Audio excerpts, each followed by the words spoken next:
नमस्कार, मैं हूं आशीष त्रिपाठी आपके साथ और बिना वक्त गवाए खबरों की करते हैं शुरुआत। हरदोई के सांडी थाना क्षेत्र में धर्म परिवर्तन की कोशिश का एक आरोप का मामला सामने आया। दरअसल ये लोगों को बीमारी ठीक कराने का लालच देकर के धर्म परिवर्तन करवाने की कोशिश करते थे। जानकारी के बाद बजरंग दल के कार्यकर्ता मौके पर पहुंचे और बाद में पुलिस भी मौके पर पहुंची और 8 लोगों को यहां से हिरासत में लिया गया। मामला धर्म परिवर्तन के आरोप का है। हरदोई के इस पूरे मामले में बीमारी ठीक करने की बात कह करके या यूं कहें कि झांसा दे करके लोगों को उस बीमारी ठीक करने वाली शक्ति के नाम पर बहला फुसला कर उनका धर्म परिवर्तन करवाते हैं ये लोग, ऐसा आरोप लगा है। और 8 लोगों को पुलिस ने यहां पर हिरासत में लिया। जब मौके पर हिंदू संगठन के कार्यकर्ता पहुंचे उसके बाद पुलिस भी पहुंची। प्रकरण थाना सांडी से संबंधित है, जहां ग्राम भावपुरवा में धर्म विशेष की पुस्तकों को रखकर और कैंडी जलाकर लोगों को इकट्ठा करके चंगाई सभा का आयोजन किया जा रहा था तथा धर्म के नाम पर विभिन्न प्रकार के प्रलोभन दिए जा रहे थे। प्राप्त सूचना पर पुलिस तत्काल मौके पर पहुंची। कुल 8 व्यक्तियों को हिरासत में लिया गया है। सुसंगत धाराओं में अभियोग पंजीकृत किया गया है। प्रकरण में अग्रेतर आवश्यक वैधानिक कार्रवाई प्रचलित है। और हमारे सहयोगी आशीष मिश्रा इस वक्त हमारे साथ जुड़ गए। आशीष, कब का ये मामला है, कैसे इसका खुलासा हुआ और अभी कार्रवाई क्या चल रही है? जी देखिए, बिल्कुल आपको बता दें, सांडी थाना क्षेत्र के भावपुरवा गांव का मामला है। धर्म परिवर्तन का मामला निकल करके सामने आया है। एक व्यक्ति की बीमारी को दिखा करके उसको बरगला करके ईसाई धर्म में धर्म परिवर्तन कराने का पूरा प्रयास चल रहा था, जिसमें सुगवाट बजरंग दल के लोगों को लगती है। बजरंग दल के पदाधिकारी नीरज वहां पे मौके पे पहुंचते हैं और आप एक वीडियो में देख सकते हैं कि मोमबत्ती जला करके मत्था टिकाया जा रहा है और उसकी झाड़ फूक की जा रही है, जिसको लेकर के बजरंग दल का जो पदाधिकारी था वो वीडियो बनाता है और बाहर आकर के अपने जो अधिकारी और पदाधिकारी थे उनको बुलाता है। 50 से ज्यादा बजरंग दल कार्यकर्ता मौके पर पहुंचते हैं, जिसके बाद वो पुलिस को फोन करते हैं। जब पुलिस को फोन करते हैं, मौके पर पुलिस पहुंचती है। पुलिस ने मौके से जो मेन 3 लोग थे वो वहां से फरार हो जाते हैं और बाकी के 8 लोगों को हिरासत में ले लेती है और थाने ले आती है, जिसके बाद अभी तक पूछताछ चल रही है। देर रात क्षेत्राधिकारी और अपर पुलिस अधीक्षक मौके पर पहुंच करके इन 8 लोगों से ठीक है, आगे डिटेल्स लेने के लिए फिर लौटेंगे आशीष आपके पास। बहुत शुक्रिया फिलहाल आपका इस पूरे मामले पर जानकारी देने के लिए।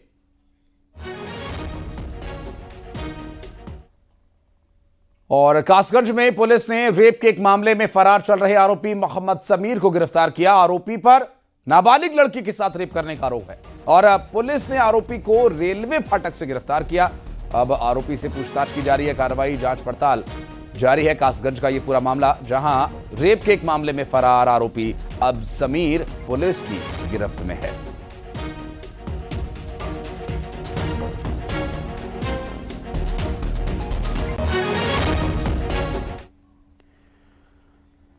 बढ़ते हैं आगे।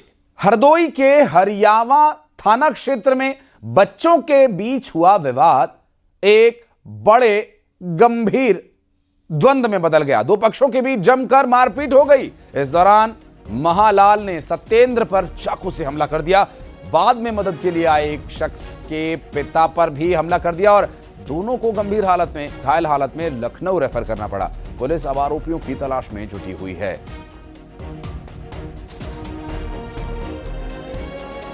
हरियावा थाना अंतर्गत ग्राम उच्चवल में शाम लगभग 6:30 बजे बच्चों के विवाद को लेकर 2 व्यक्तियों के बीच में मारपीट हो गई, जिसमें महालाल पुत्र बटेश्वर के द्वारा सत्येंद्र पुत्र जुगल किशोर को पेट में चाकू मार दिया गया है। घायल सत्येंद्र को उपचार हेतु जिला अस्पताल भेजा गया है। मामले में सुसंगत धाराओं में अभियोग पंजीकृत किया जा रहा है। आरोपी महालाल की गिरफ्तारी हेतु टीमें गठित की गई हैं। अन्य वैधानिक कार्रवाइयां प्रचलित हैं। शारदीय नवरात्र के अवसर पर मोदी सरकार ने करोड़ों देशवासियों को एक बड़ा तोहफा दिया है। देश भर में आज से जीएसटी की नई दरें प्रभावी हो गई हैं। इसके चलते तेल, साबुन से लेकर दवाइयां, टीवी स्क्रीन्स, ठंडी हवा खाने के लिए एसी से लेकर सुगमता से चलने के लिए गाड़ियों तक सब कुछ सस्ता हो जाएगा।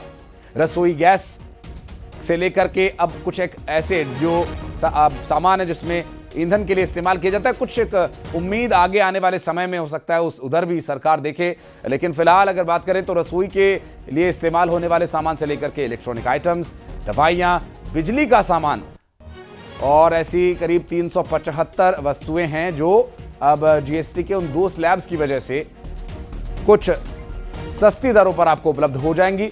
अगर बात करें खाने पीने के सामान की तो जिसमें घी, पनीर, मक्खन, नमकीन, केचप्स, जैम, सूखे मेवे, कॉफ़ी, आइसक्रीम जैसे आइटम्स काफ़ी सस्ते हो जाएंगे। और इसके अलावा जो रोज़मर्रा में इस्तेमाल होने वाली वस्तुएं हैं जिसमें अमूमन जो टेलीविज़न या एयर कंडीशन है, वॉशिंग मशीन जैसे ये जो महंगे उत्पाद निम्न मध्यम वर्गीय परिवारों के लिए माने जाते हैं, अब ये भी उनके कुछ और दायरे में बजट में आ जाएंगे। जीएसटी में कटौती को देखते हुए कई कंपनीज ने पहले ही कीमतों को घटा दिया था और उसकी घोषणा भी कर दी थी, जिससे थोड़ा क्रेडिट वो खुद के लिए भी ले सके कि जीएसटी लागू होने से पहले ही उन्होंने कीमतें घटा दी। हालांकि मार्केटिंग स्ट्रेटजी है, लेकिन सरकार ने जो 2 स्लैब्स लागू किए इसकी वजह से इसके दाम में कमी आई। इससे पहले बीते रोज प्रधानमंत्री नरेंद्र मोदी ने राष्ट्र को संबोधित करते हुए यह कहा था कि न्यू जीएसटी रिफॉर्म बचत उत्सव है और इससे देश के लोगों को 2.5 लाख करोड़ रुपए से अधिक की बचत होगी। प्रधानमंत्री नरेंद्र मोदी ने एमएसएमईज के आत्मनिर्भर भारत में योगदान पर जोर देते हुए कहा कि जो वस्तुएं देश में बन सकती हैं उन्हें देश में ही बनाया जाना चाहिए। मुख्य रूप से अब सिर्फ 5% और 18% के ही टैक्स स्लैब रहेंगे। इसका मतलब है रोजमर्रा के इस्तेमाल की ज्यादातर चीजें और सस्ती हो जाएगी। खाने पीने का सामान, दवाइयां, साबुन, ब्रश, पेस्ट, स्वास्थ्य और जीवन बीमा, ऐसे अनेकों सामान, अनेकों सेवाएं या तो टैक्स फ्री होगी या फिर केवल 5% टैक्स देना होगा। जिन सामानों पर पहले 12% टैक्स लगा करता था उसमें से 99% यानी करीब करीब 100 के निकट 99% चीजें अब 5% टैक्स के दायरे में आ गई है। और प्रधानमंत्री नरेंद्र मोदी के जीएसटी को लेकर के संबोधन पर प्रदेश के मुख्यमंत्री योगी आदित्यनाथ ने कहा कि जीएसटी कम होने से लोगों को भरपूर लाभ होगा और इस लाभ का जनता के जीवन पर असर भी होगा।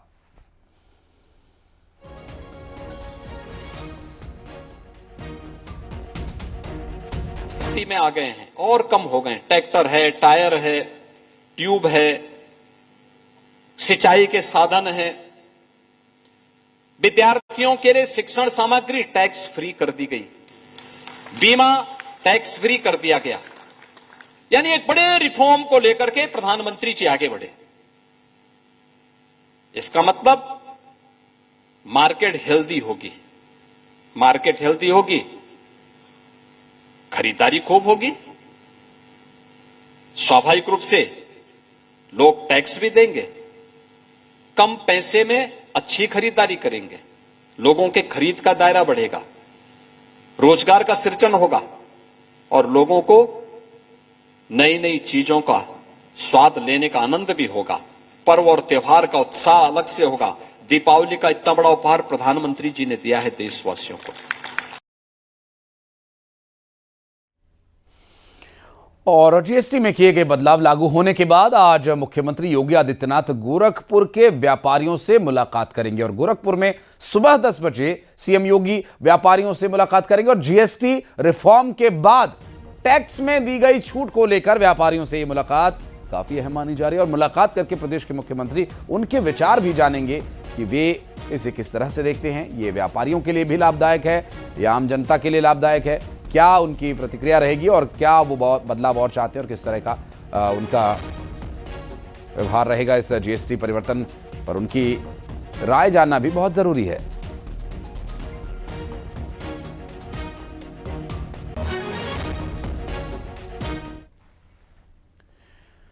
और शामली पहुंचे एसपी नेता शिवपाल यादव ने आरएलडी सुप्रीमो जयंत चौधरी पर निशाना साधा। उन्होंने जयंत चौधरी को धोखेबाज बताया। शिवपाल शामली में एक निजी कार्यक्रम में पहुंचे थे और उन्होंने राहुल गांधी के वोट चोरी के आरोपों का समर्थन किया। शिवपाल यादव ने कहा कि बीजेपी सरकार और चुनाव आयोग ने वोट चोरी की है, सपा का वोट काट दिया।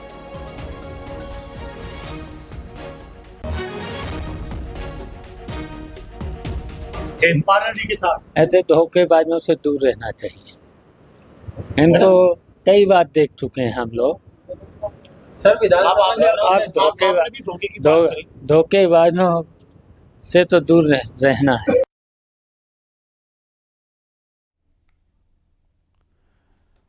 संभल के एसपी सांसद जियाउर रहमान बर्क ने एमपी सरकार की ओर से नवरात्रि में 9 दिन के लिए नॉनवेज पर रोक को लेकर बीजेपी पर निशाना साधा।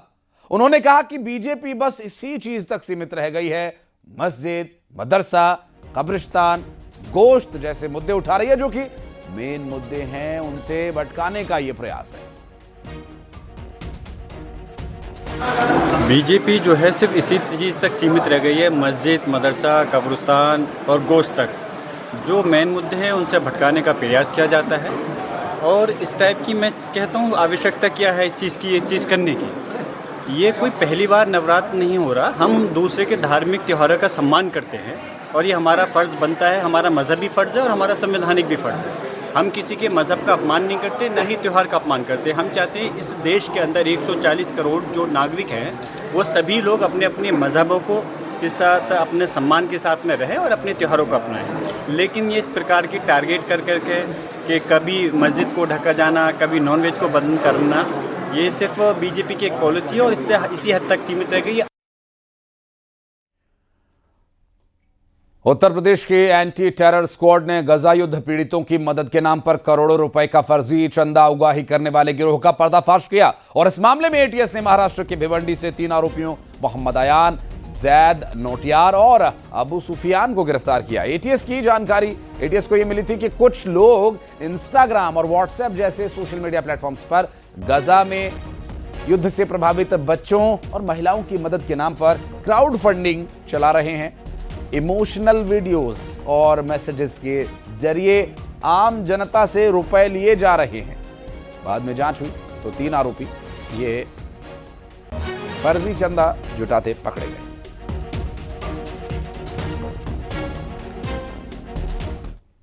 और लखनऊ में कैबिनेट मंत्री ओपी राजभर की देर शाम अचानक तबीयत बिगड़ गई। मंत्री ओपी राजभर को अस्पताल ले जाना पड़ा और उन्हें हॉस्पिटल में एडमिट करवाया गया। डिप्टी सीएम ब्रिजेश पाठक ने आरएमएल हॉस्पिटल पहुंच करके उनका हालचाल जाना। इस दौरान की कुछ तस्वीरें भी सामने आई जो आपकी स्क्रीन पर आप इस वक्त देख सकते हैं। और प्रदेश के उप मुख्यमंत्री ब्रिजेश पाठक ने जाकर के हालचाल लिया कैबिनेट के सहयोगी ओपी राजभर का, जिनकी तबीयत कुछ नासाज हो गई थी।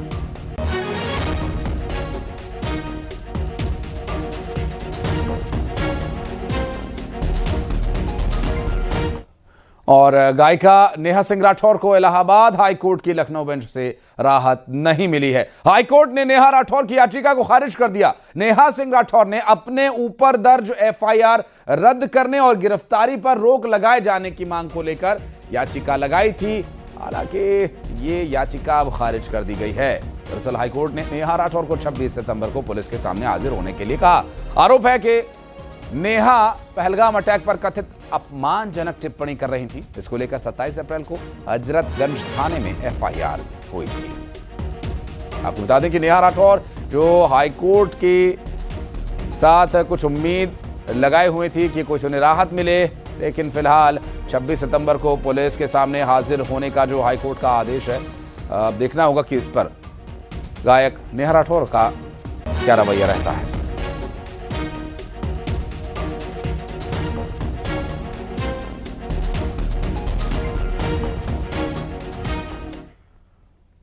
और ले चलते हैं आपको प्रदेश के मुख्यमंत्री योगी आदित्यनाथ इस वक्त जनता दरबार में मौजूद हैं और लोगों की फरियाद सुनने के लिए मुलाकात कर रहे हैं लोगों से। और गोरखपुर में इस वक्त ये जनता दर्शन कार्यक्रम चल रहा है, जहां पर लोगों को उनके आवेदन खुद मुख्यमंत्री मिलकर के ले रहे हैं, लोगों को आश्वासन और उनके काम की लिए तय समय और क्या कुछ रहेंगी उसमें आगे औपचारिकता, इन सभी विषयों पर प्रदेश के मुख्यमंत्री ने बात की और आपको तस्वीरें दिखा रहे हैं। देखिए, अमूमन हमने देखा कि जब जनता दर्शन या इस तरह के जन सुनवाई या ग्रीवेंसेस कार्यक्रम के होते हैं, फरियादी अधिकारी और मुख्यमंत्री तक जाते हैं, लेकिन यहाँ सिस्टम बिल्कुल अलग है। खुद प्रदेश के मुख्यमंत्री फरियादियों तक पहुँचते हैं और उनकी जो समस्याएं हैं उनको सुनते हैं। और ऐसे में देखिए, किसी के छूटने का जो एक आशंका बनी रहती है कि पता नहीं हमारा नंबर आएगा या नहीं आएगा, तो वो इस ऐसे कार्यक्रम में लोगों को खुद मिल करके उनके न सिर्फ समस्याओं को सुनना बल्कि उसके संबंध में तुरंत कार्रवाई के निर्देश देना और संभवतया तेजी से काम करवाना ही इसका प्रमुख लक्ष्य है। और यही कार्यक्रम इस वक्त जारी है। गोरखपुर से तस्वीरें हम आपको दिखा रहे हैं। प्रदेश के मुख्यमंत्री योगी आदित्यनाथ एक एक कर हर एक फरियादी, हर एक पीड़ित से मुलाकात कर रहे हैं। और अभी देखिए, विशेष रूप से यहाँ पर महिलाओं को प्राथमिकता दी जा रही है।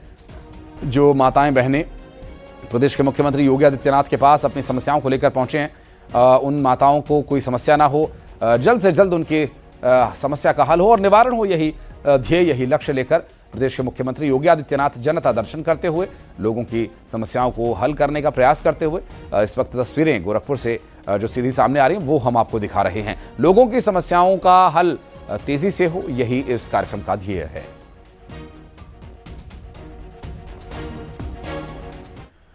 फिल्म उदयपुर फाइल्स के निर्माता अमित जानी संभल में नैमिषारण्य तीर्थ पहुंचे, जहां उन्होंने संभल दंगों पर फिल्म बनाने का ऐलान किया। अमित जानी ने कहा कि संभल फाइल्स 1978 में बन गई, अब फाइल खुलेगी। पन्ना दर पन्ना संभल का खुलासा करेंगे। 1-2 महीने में फिल्म की शूटिंग भी शुरू हो जाएगी।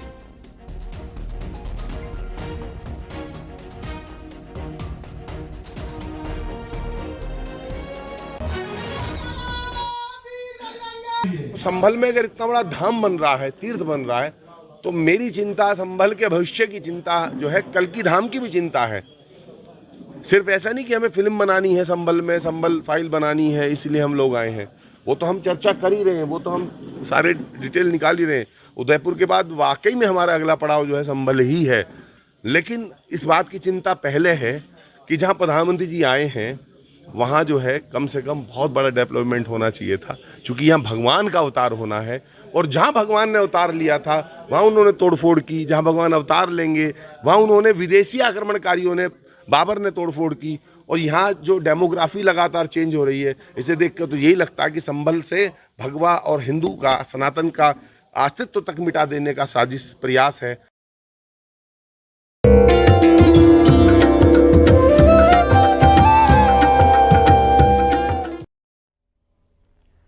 और आज से शारदीय नवरात्रि की शुरुआत हो चुकी है। नवरात्रि के पहले दिन मां शैलपुत्री की आराधना की जा रही है और मां शैलपुत्री को सौभाग्य की देवी माना जाता है और इनकी पूजा करने से सभी सुख, समृद्धि और धैर्य, संतुष्टि प्राप्त होता है। आपको बता दें कि नवरात्रि के 9 दिनों में मां दुर्गा के उन 9 स्वरूपों की आराधना की जाती है जो प्रकृति के इस ब्रह्मांड की रचना से लेकर के उसके संचालन तक का संदेश देते हैं। इनके अलग अलग रूप हैं। आज लोग घट स्थापना या कलश स्थापना, जिसे आम बोलचाल में भी कहा जाता है, ऐसे मां दुर्गा की आराधना की शुरुआत होती है। और दुर्गा पूजा को लेकर मंदिरों में श्रद्धालुओं का जो तांता लगा हुआ है वो भी मंदिरों की शोभा बढ़ा रहा है। माता के दर्शन के लिए लोग पहुंच रहे हैं और मंदिरों के बाहर भी लंबी कतार लगी हुई है। हर तरफ माता के नाम के जय घोष गुंजायमान है।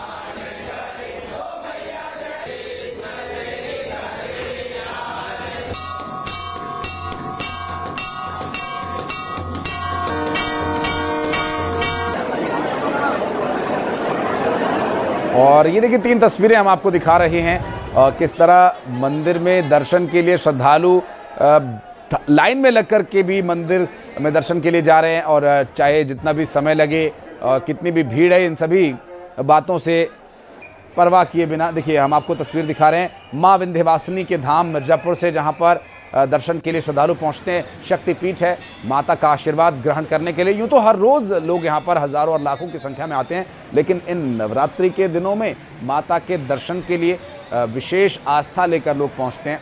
फिर वाराणसी से माता की दर्शन की ये तस्वीर हम आपको दिखा रहे हैं, जहां पर देखिए श्रद्धालु बच्चे, बुजुर्ग, युवा, महिलाएं, पुरुष हर कोई पहुंच रहा है। और प्रयागराज में भी भक्ति का जो ये परम पावन पर्व नवरात्रि, शारदीय नवरात्रि शुरू हुआ है, इसके लिए माताएं आराधना करती हुई दिखाई दे रही हैं मां दुर्गा की।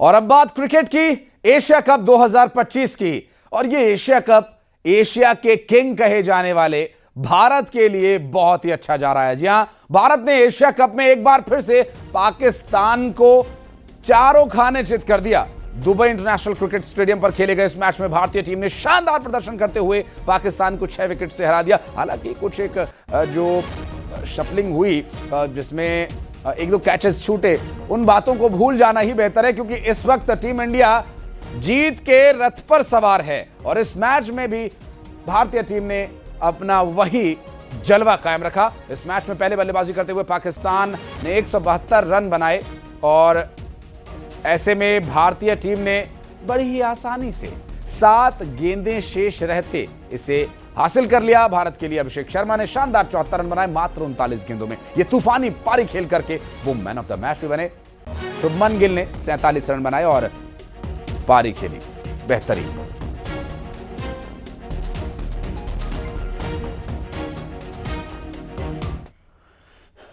और इस मैच के दौरान क्रिकेटर साहिबजादा फरहान की एक विवादित हरकत सामने आई। दरअसल पाकिस्तानी बल्लेबाज साहिबजादा फरहान ने 50 पूरी करने के बाद एक शर्मनाक हरकत की। उसने अपने बल्ले से बंदूक चलाने का इशारा करके जश्न मनाया और सोशल मीडिया पर इस साहिबजादा की हरकत की आलोचना हो रही है। और बहरहाल इससे उम्मीद भी हम क्या कर सकते हैं, आतंकिस्तान जहां पर किराए की बंदूकें, चाइनीज आइटम की बंदूकें चलाना यहाँ के लोगों का शौक होता है। कोई इसे ऑफिशियली कर रहा है, आतंकवादी कहलाता है, और कोई क्रिकेट के मैदान पर इशारा करके ही काम चला रहा है।